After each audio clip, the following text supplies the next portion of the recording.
For decades, Hitler's personal assistant held a devastating secret. In his final days, he broke a lifetime of silence to expose the chilling reality of the Führer's inner circle, a world of manipulation, fear, and conscious evil that history never saw coming. History is often shaped not by those who clamor for the spotlight, but by those thrust into it by sheer accident. Willi Schneider never sought a front-row seat to the collapse of civilization. His ambitions were modest, his skills practical. Trained in the silent, precise art of hospitality at Frankfurt's finest hotels, his world was one of polished silver, starched linens, and anticipating needs without being seen. He was a master of discretion, a craftsman of invisible service.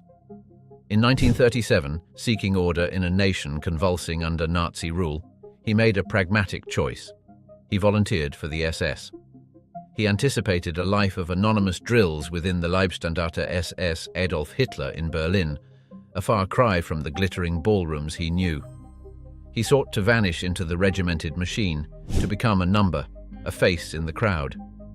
For a time, he succeeded. Fate, however, had other plans.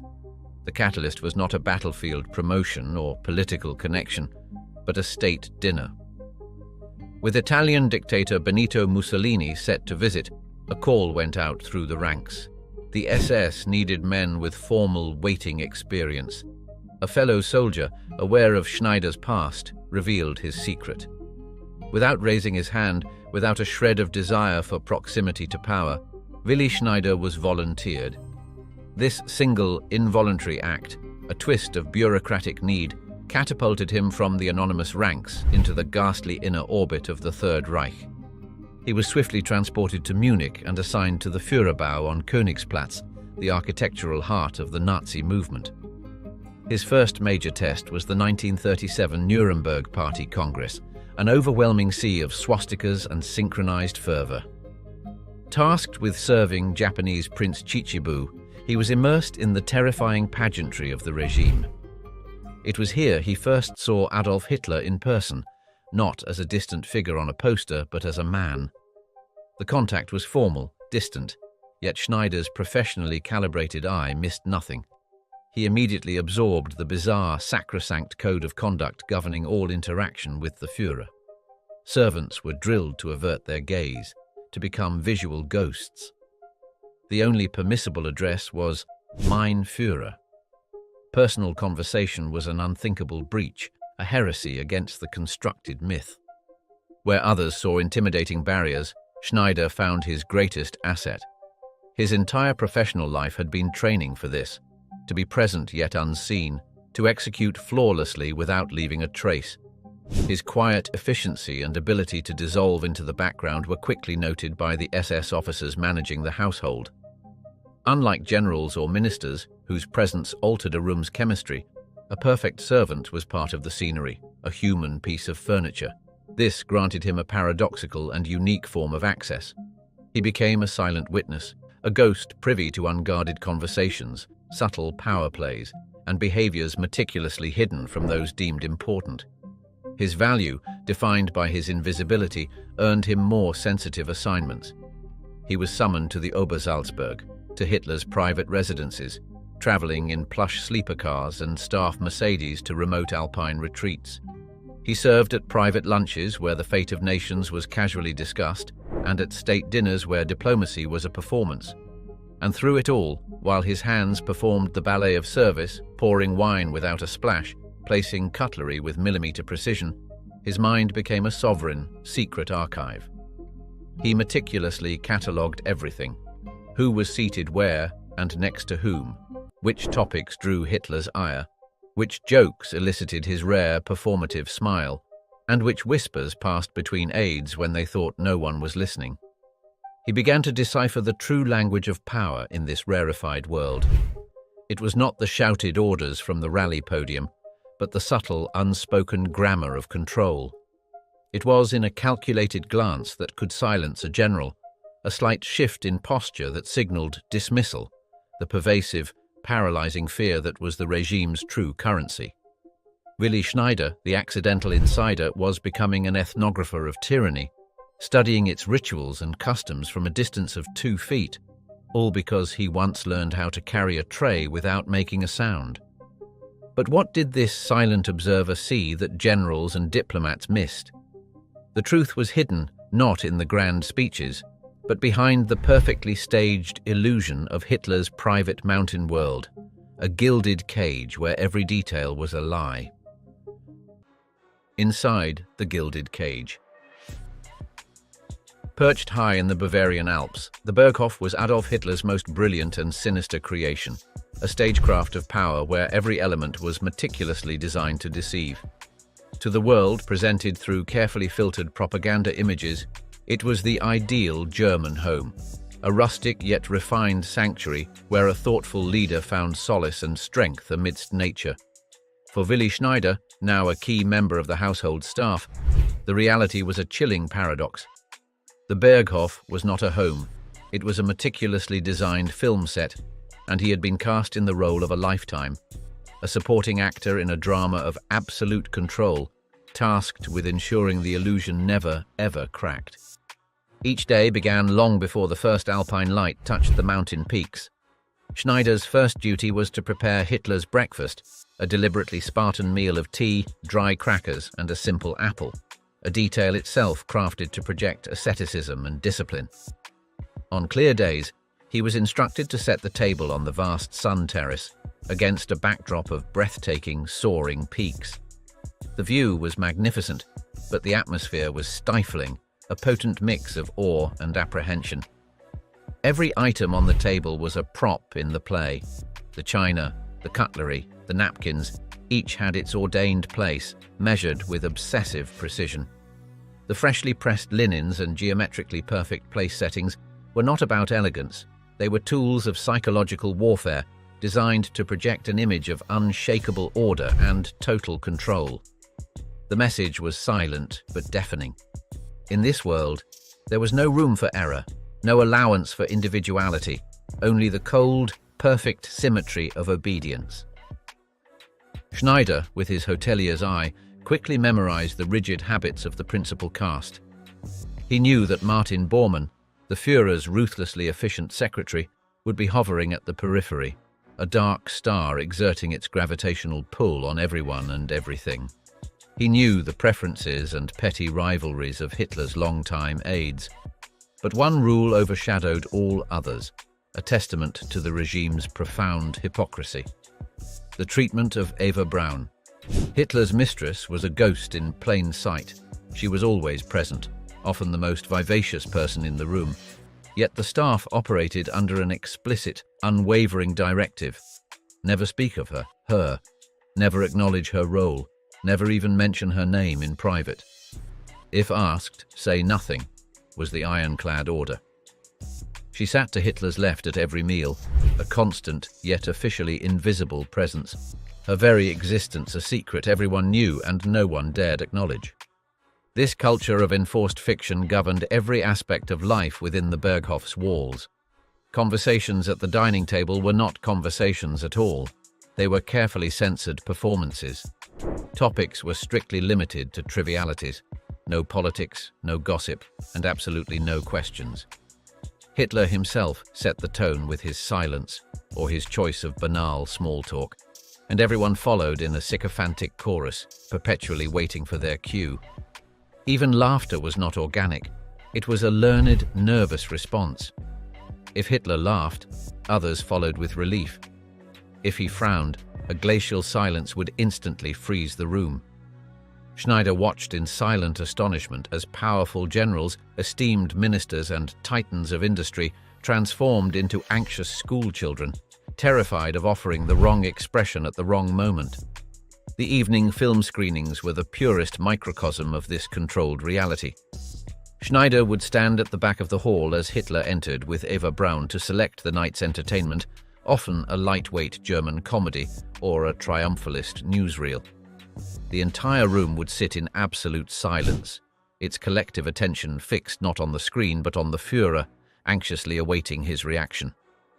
His mood dictated theirs. This wasn't leisure, it was another daily exercise in mass obedience, a ritualistic reinforcement of the social hierarchy. The films were irrelevant. The lesson was in the submission. For Schneider, the most disturbing aspect wasn't the propaganda or the suffocating rules. It was the pervasive, skin-crawling sensation of being constantly watched. He realized that Hitler was always observing, his eyes missing nothing: where people sat, how they responded to a joke, who was served first. It was a test no one wanted to fail. The Berghof, for all its staggering natural beauty and apparent calm, was a gilded cage where fear was the real jailer. The pristine breakfast tables and the majestic mountain views were nothing more than a beautiful facade for a world built on a foundation of silence and submission, a place where humanity was willingly surrendered in exchange for the illusion of proximity to power. Yet, behind this perfect performance, Schneider noticed a shocking contradiction to Führer's supreme authority. Who was the true master pulling the strings behind the curtain of this elaborate stage? The real master. From his unique position in the wings of power, Willi Schneider began to discern a terrifying paradox at the heart of the Nazi regime. The world was told, and shown through masterful propaganda, a narrative of Adolf Hitler as the omnipotent Führer, a commanding genius immersed in every detail of his vast war machine, a leader whose will alone could shape the destiny of nations. But within the cloistered, rarefied world of the Berghof, a different and far more sinister reality took shape. Schneider, with his hotelier's eye for hierarchy and unspoken dynamics, came to a chilling realization. The man truly in charge at Obersalzberg was not the one who delivered the thunderous speeches. The real power lay with a shadow, a man who operated with such ruthless, bureaucratic efficiency that his name became a quiet mantra of dread, whispered in the corridors and service quarters. Martin Bormann. The revelation was not sudden, but gradual, an unsettling truth that dawned on Schneider over months of silent observation. From his very first day at the Berghof, he noticed that the name that echoed through the halls, the offices, and the staff quarters with relentless frequency was never the Führer, the chief, or even Adolf Hitler. It was always, incessantly, Bormann. Martin Bormann, Hitler's personal secretary, was the absolute master of the mountain retreat, its chief operating officer and its undisputed enforcer. For every decision, from the monumental to the utterly mundane, the staff did not look toward Hitler.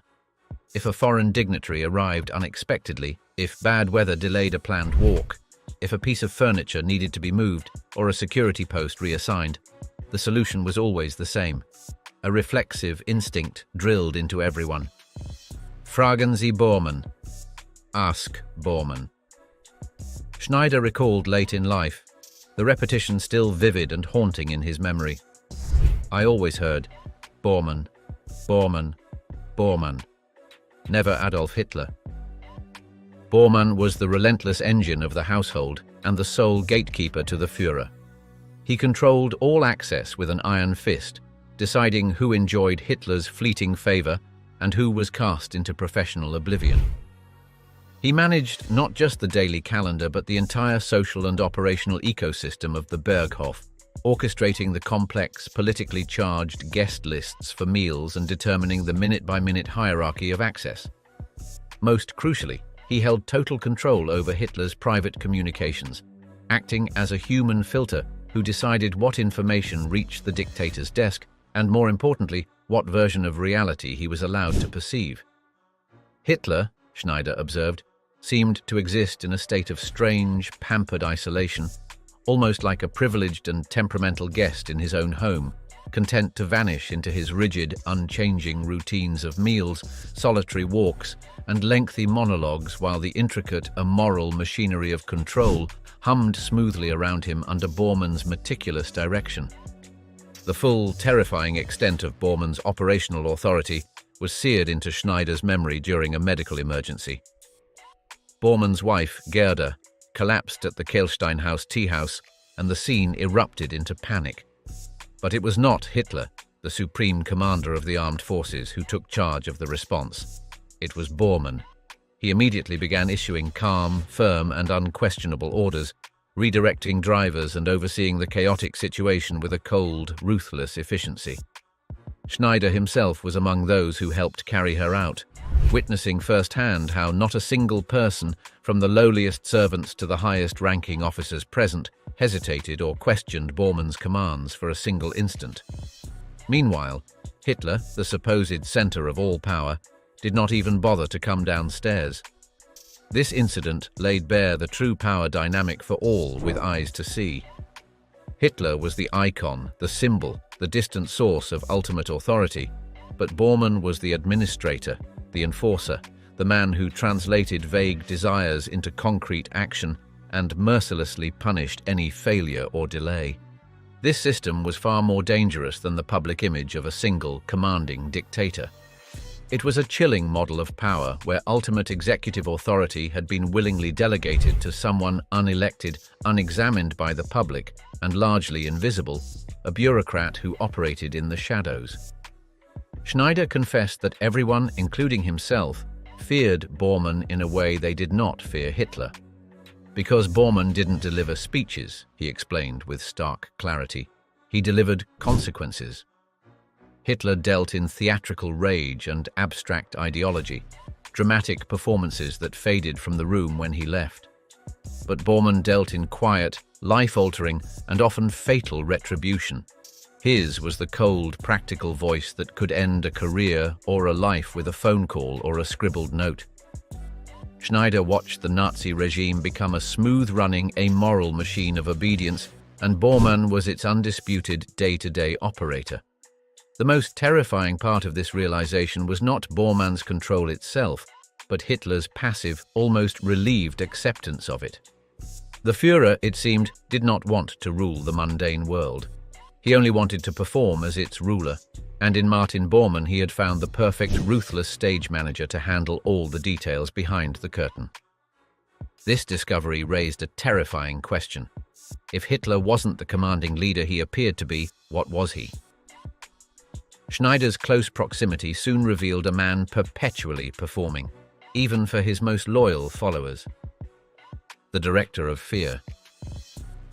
Adolf Hitler was the most captivating and terrifying actor of the 20th century, and his most critical audience was not the millions at the rallies, but the few dozen powerful figures in his immediate orbit. From his privileged position as a silent observer, Willi Schneider had a unique view of the performance, and he came to understand that the Führer's genius was not political or military, but theatrical. His entire being was a carefully crafted instrument of manipulation, designed to dominate, intimidate, and secure absolute submission through a calculated alternation of charm and cruelty. One of the most revealing performances Schneider witnessed was not on a public stage, but in a closed meeting. In 1939, as Hitler prepared to justify Germany's territorial demands on Poland, he met with British Ambassador Sir Neville Henderson. Schneider was posted near the door, ordered to stand motionless. What he saw was not diplomacy, but a masterclass in staged aggression. Hitler's voice did not simply rise in authentic anger, it crescendoed with calculated, rehearsed force. He slammed his fist on the table, not in a spontaneous outburst, but with the precise timing of an actor hitting his mark. The entire display was a tool, a blunt instrument wielded to isolate and overwhelm the outnumbered ambassador. Schneider understood instantly that this was not a negotiation. It was a demonstration of power, a scene designed to showcase invincibility, not seek peace. It was, he realized, pure psychological warfare disguised as statecraft. Behind the closed doors of the Berghof, the manipulation was more subtle, but far more insidious. Here, Hitler wielded unpredictability as his primary weapon. He could pivot from genial, almost charming small talk to a cold, punishing silence in the space of a heartbeat. This kept everyone in his orbit, from his closest aides like Joseph Goebbels to the serving staff, in a perpetual state of high anxiety, constantly scanning his mood for cues. Schneider saw him publicly praise a servant for their impeccable service one moment, only to ignore their existence completely the next, reducing them to invisible furniture. The message was brutal in its clarity. Never become comfortable. Your position here is forever precarious. You are only as valuable as my last glance toward you. This cultivated unpredictability was not a character flaw. It was a deliberate and highly effective strategy to train those around him to prioritize his whims above their own reason, dignity, or moral compass. The most potent demonstrations of his control, however, required no theatrical outbursts at all. They occurred in the suffocating silence of the tea house or the dining room. Schneider recalled scenes where Hitler would sit, saying nothing, and the entire room, filled with generals, ministers, and powerful industrialists, would mirror his silence. No one dared speak until he did. Even the vivacious Eva Braun knew to sit quietly unless directly addressed. The rituals of power were minute and strictly observed. No one would sip their tea until he had sipped his first. No one would shift in their chair until he moved. The entire gathering, Schneider observed, behaved like a single nervous organism, holding its breath, waiting for a signal from its master. And Hitler, he saw, visibly relished this silent authority. He could dictate the emotional temperature of a room without uttering a single word, commanding absolute submission through sheer presence. This relentless psychological conditioning systematically eroded the individuality and moral autonomy of everyone in his inner circle. Schneider watched intelligent, capable, and once principled men voluntarily reduce themselves to sycophants, their intelligence replaced by compliance, their reason supplanted by a desperate need for approval. He came to a devastating conclusion. Hitler did not lead through innate greatness or visionary intellect. He ruled by keeping everyone permanently on edge, using a calculated alternation of charm and cruelty to break down independent thought. The man at the center of the Third Reich was not a genius leader, but a brilliant and malignant actor, playing the part of one on the world's darkest stage, and his most loyal followers were both his captive audience and his supporting cast, trapped in a play from which there was no exit. But even the greatest performances have flaws. As the war turned, the mask began to slip, revealing the first cracks in the Führer's carefully constructed image that not even his most commanding act could conceal. Cracks in the facade. The meticulously crafted image of Adolf Hitler as an iron-willed, indefatigable leader began to fray at the edges, and Willi Schneider had a front-row seat to the unraveling.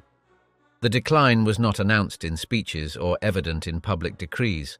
It was revealed in small, private moments that betrayed the immense strain of a war turning sour.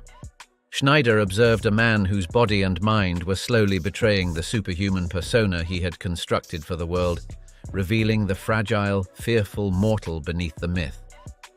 It started with the smallest of details, invisible to all but those who served him daily. Hitler was fastidious about his image, insisting on wearing elegant, thin goatskin shoes, regardless of the chilly alpine weather. They were chosen for their aesthetic, part of the uniform of the Führer, but offered no protection. One afternoon at the Berghof, as Schneider helped rearrange heavy furniture for a lunch service, Hitler misstepped and slammed his foot against a chair leg. Schneider saw him wince sharply, his face contorting in pain as he grabbed his leg.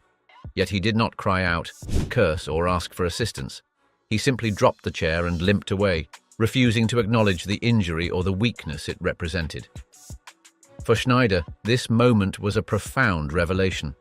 The man could not even admit to a stubbed toe, so invested was he in the illusion of invulnerability.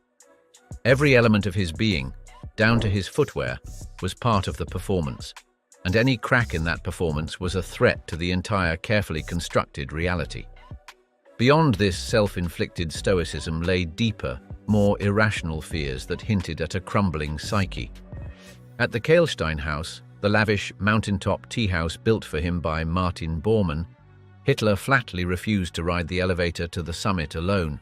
He claimed a phobia that the summit might be struck by lightning during the ascent, electrocuting him in the metal cab. No one dared question the logic of this excuse. Instead, entire schedules were reorganized, and grown men, including Schneider, were forced to tiptoe around this paranoia, catering to fears its creator would never openly admit. It was a stark illustration of how one man's unraveling internal state could dictate the absurd reality of those around him. The disastrous winter of 1941 on the Eastern Front marked a definitive turning point. Following the massive German losses outside Moscow, the cracks widened from physical quirks into mental and emotional instability. Hitler's moods became dangerously volatile and unpredictable. Schneider described him pacing in protracted, brooding silence, his eyes locked on the floor, utterly ignoring the presence of others in the room. These withdrawn depressive spells could snap without warning into furious outbursts over the most trivial of matters. A napkin folded incorrectly, a teacup placed a few inches out of its designated position. The staff, Schneider included, developed a new protocol of survival. Speak less, move slower, and avoid direct eye contact, as if mere proximity could trigger an eruption. Schneider, standing behind Hitler at nearly every meal, witnessed the physical tremor that the microphones and newsreels hid. He watched Hitler's hand shake slightly as he adjusted his glasses, always grasping them by the right temple in the same ritualized gesture, a compulsive attempt to impose order on a body that was losing its steadiness. His posture grew stiffer, his walk less confident, the physical manifestation of a mind under siege. Yet the most powerful and sinister rule of all governed these observations: absolute silence. To whisper that the Führer was no longer in full command of himself was to invite a death sentence. So Schneider and everyone else said nothing, becoming unwilling accomplices in protecting the very myth that was crumbling before their eyes. They were guardians of an empty vault, paid to pretend they did not see the decay they were all witnessing in silent, complicit horror, participants in the final, desperate act of the regime's great deception.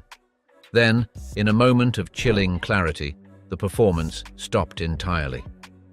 Hitler uttered one quiet sentence that revealed he knew the monstrous truth of his actions all along, a confession that would haunt Schneider forever. The confession: the greatest criminal.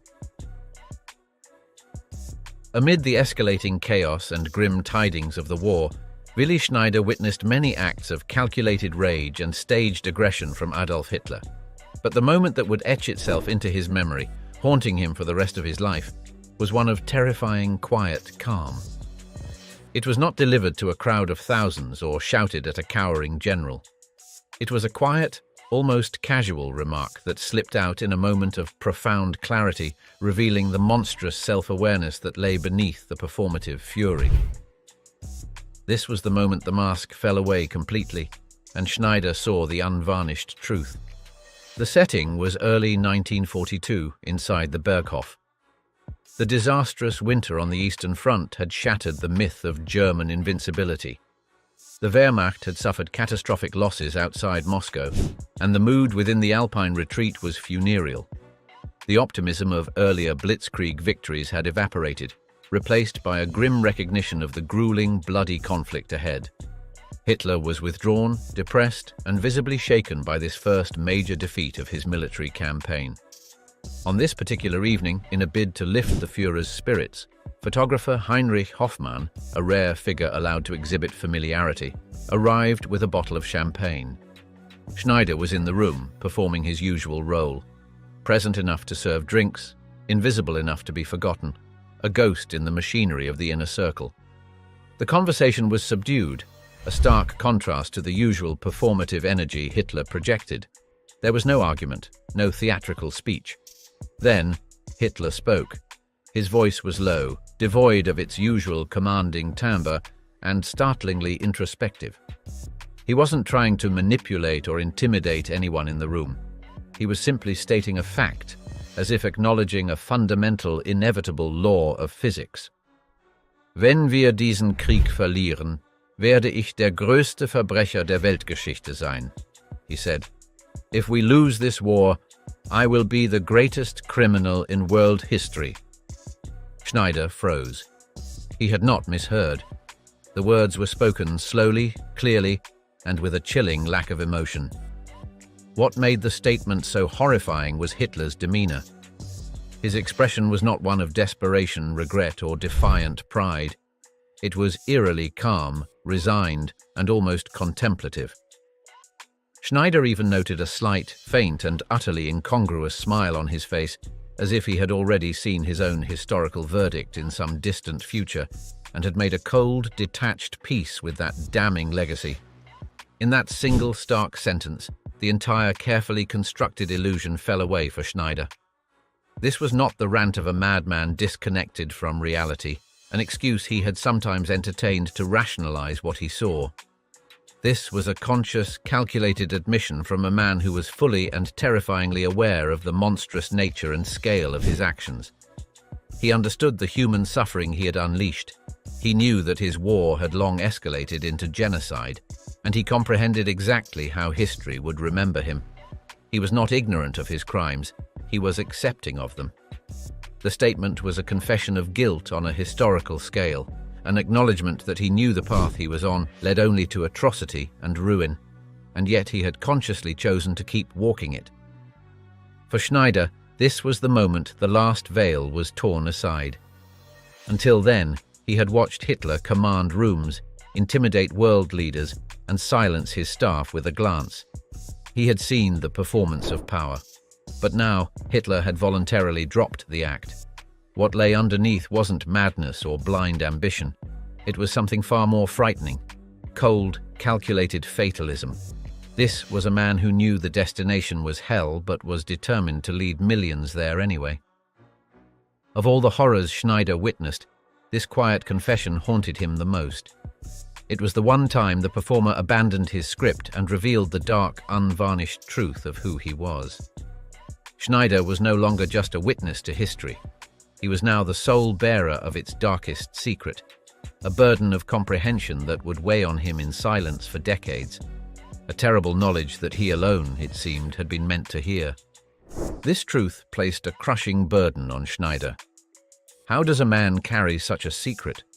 He would soon learn he was not just a witness, but a product of a system designed to ensure his silence. The machinery of fear, programming obedience. For Willi Schneider, the most insidious discovery within Hitler's inner circle was not the scale of the crimes, but the sophisticated psychological system that made him and countless others complicit in them. His journey was a masterclass in how authoritarianism corrupts not through a single dramatic command, but through the slow, steady, and deliberate erosion of individual moral judgment. He once believed loyalty was about service, obedience, and discipline. Within the Berghof, he learned it was really about the systematic surrender of one's conscience, a process so gradual it was nearly imperceptible until it was complete. The conditioning began not with terror, but with seemingly harmless, rational rules. The initial directives were simple: no direct eye contact with the Führer, no speaking unless spoken to, no acknowledgement of Eva Braun's true role. These felt less like ideological demands and more like peculiar protocols of a powerful household, easy concessions to make for a prestigious position. Then came the unspoken expectations, the subtle tightening of the screws. Never question the bizarre and rigid daily routines, never visibly react to Hitler's violent mood swings, never comment on his declining health or his irrational fears.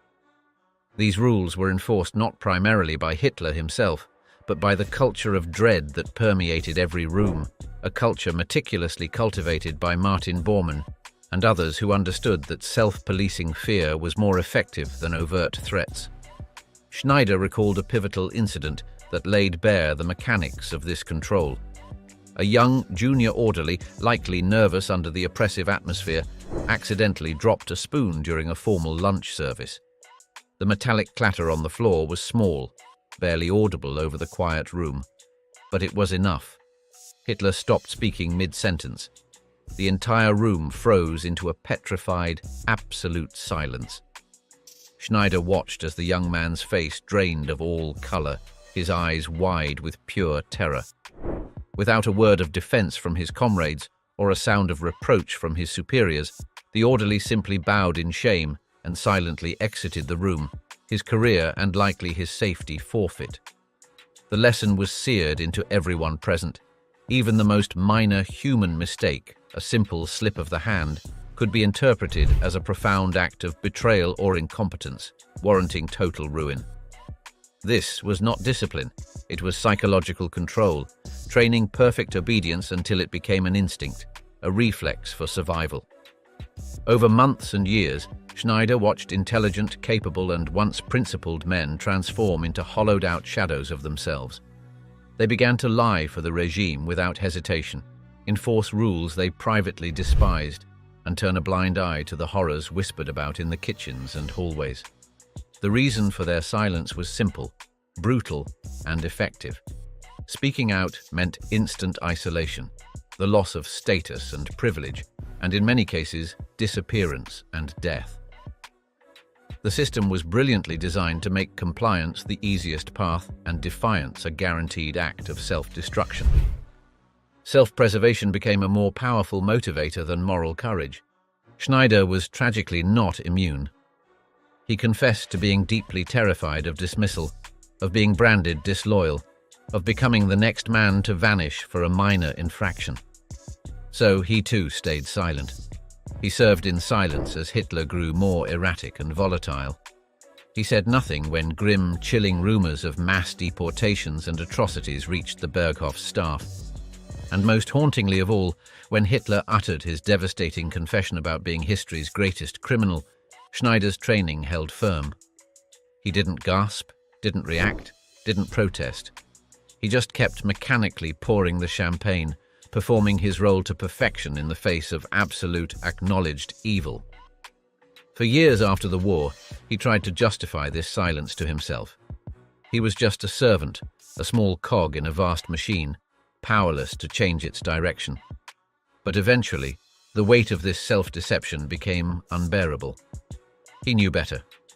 He had been close enough to see the dark truth, and his inaction had made him a part of it. His silence had protected more than just himself. It had protected the myth and the lie of the regime long after its collapse. He finally understood that Hitler's greatest crime was not just ordering atrocities, but architecting a system that made good men complicit through their own fear and silence, programming them to be obedient components in his machine of destruction.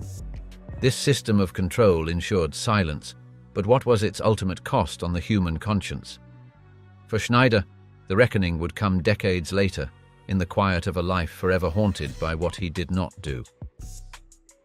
The bunker, witnessing the end. Willi Schneider's journey through the heights of Nazi power culminated in its deepest, most claustrophobic depths, the Führer bunker in Berlin. As the Third Reich crumbled under the relentless advance of Allied forces, the carefully constructed world of the Berghof, with its alpine vistas and staged normalcy, vanished, replaced by a concrete tomb where the final, grotesque act of the regime played out. Here, Schneider was granted a front-row seat to the complete and utter unraveling of the world he had served, an experience that would forever shatter any remaining illusions about the cause he had silently enabled. The descent into the bunker was a descent into madness. The atmosphere was a thick cocktail of diesel fumes, damp concrete, and palpable, suffocating fear. The order and control that had once been the regime's proudest boasts were gone, replaced by desperate chaos. Schneider described a scene of surreal dysfunction. High-ranking officials, once arrogant and powerful, now scrambled like frightened rats through the narrow corridors. The most chilling symbol of the collapse was the sound of meaningless orders being shouted into field telephones that no longer worked, connecting to command posts that no longer existed. It was the frantic pantomime of authority after authority itself had died, a futile attempt to maintain the illusion of control even as the walls literally shook from Soviet shelling above. The desperation was matched only by the paranoia. Trust evaporated entirely. Allies turned on each other, suspicions ran rampant, and everyone was looking for a way out or someone to blame. Hitler himself, the sun around which this entire universe had revolved, was now a ghostly, diminished figure, retreating further into his private quarters, his moods swinging between catatonic despair and furious, delusional outbursts. The man who had commanded continents from his sun-drenched terrace now cowered in a dimly lit room, poring over maps of armies that had ceased to obey him, directing battles that were already lost. The fury that Schneider and millions of others had followed so carefully, so obediently, was now revealed as a hollow shell, a pathetic and broken thing. Then came the final, definitive act. In April 1945, Adolf Hitler shot himself. The news spread through the bunker not with a grand announcement, but in hushed, terrified whispers. The myth, the invincible Führer, the destiny of the Reich, died with him in that concrete room. For many, it was the ultimate betrayal, the final abandonment. For Schneider, it was the end of a terrible performance. The actor had left the stage, but the tragedy he had authored was far from over. The immediate aftermath was a scramble for survival amidst the ruins. Schneider, along with others, eventually fled the bunker, escaping into the apocalyptic landscape of a fallen Berlin. He survived the war's final cataclysm, but he carried a new prison within him, the crushing weight of what he had seen and the guilt of his own silence. He had witnessed the entire arc, from the peak of performative power in the Alps to its squalid, pathetic end in a hole in the ground. The war was lost, the regime was ashes, and the grand cause was exposed as a catastrophic fraud. Yet for Schneider, the most enduring battle was just beginning. It would be a quiet, internal struggle fought not with weapons, but with memory, a lifelong reckoning with the shame of his complicity, and the haunting question of what he might have done differently when he had the chance. Surviving the collapse, he faced a new prison, the guilt of his own silence and the weight of what he had seen but never stopped. Why would a man who had finally found freedom choose to chain himself to the past? The burden of silence. For Willi Schneider, the end of the war did not bring liberation, but a different kind of confinement. While the physical ruins of Berlin were eventually cleared and rebuilt, the psychological architecture of his past remained intact, a prison of his own making. He exchanged the gilded cage of the Berghof for the quiet anonymity of a civilian life, but he carried his secret with him, a ghost that followed him through every mundane moment of his post-war existence. The burden he carried was not just the memory of what he had seen, but the far heavier weight of what he had not done. Schneider deliberately retreated from the world. He spoke to no one of his experiences, not his family, not his closest friends, certainly not the denazification tribunals, or a public still struggling to comprehend the enormity of the Holocaust. He built a life of quiet routine, far removed from the mountain estates and war rooms where history had curdled into evil. Yet in private, he could never escape. He was haunted not by the orders he was given, but by the ones he obeyed without question. He was tormented by the memory of his own silence, by the way he had nodded, served, and remained invisible, even when something inside him screamed that it was all profoundly wrong. The face that haunted him most was not Hitler's, but his own reflection, the man who had poured champagne mere moments after hearing a confession of historic evil. For decades, he tried to justify this silence to himself. He deployed the same excuses so many others used. He was just a servant, a small cog in a vast machine. He had no power to change the course of events. Speaking up would have meant certain death, a futile sacrifice that would have changed nothing. He told himself he was a victim of circumstance, trapped by forces beyond his control. But as the years passed and Germany painfully rebuilt itself, these justifications began to ring hollow. He watched a new generation grow up asking questions their parents were too ashamed to answer. He saw lies persist in history books and denial harden into a new form of defiance. He realized that his silence, and the silence of millions like him, had been the essential nutrient that allowed the evil to grow. It wasn't just what he did, he later admitted in a rare moment of wrenching honesty. It was how easily I went along with it. That's what I can't forgive in myself. The weight of this realization became his constant companion. It was a quiet, relentless ache of complicity. He had witnessed the absolute corruption of power up close, and he had done nothing. He had seen the regime's hypocrisy, its cruelty, and its eventual unraveling, and he had kept its secrets. His was not the guilt of a perpetrator, but the perhaps more complex and lingering guilt of the enabler, the person who, by saying nothing, had allowed the perpetrator to thrive. He had been a willing extra on the set of a horror film, and now he was left with the dailies playing on a loop in his mind. The burden was no longer about fear of retribution. It was about the shame of having chosen day after day to serve a lie, and in doing so, having failed his own conscience in a way that time could not erase. Why break a lifetime of silence?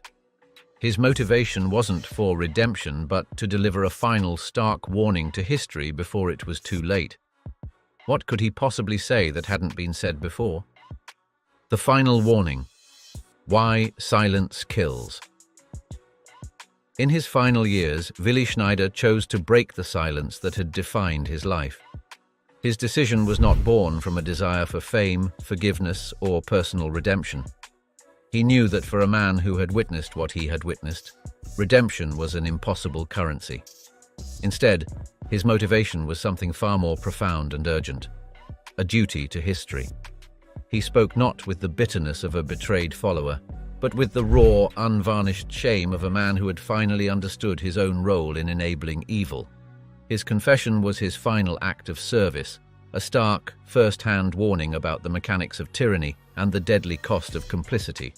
Schneider's testimony provided something that trial transcripts and historical archives could not: an intimate portrait of how ordinary men are gradually, systematically programmed to abandon their moral compass.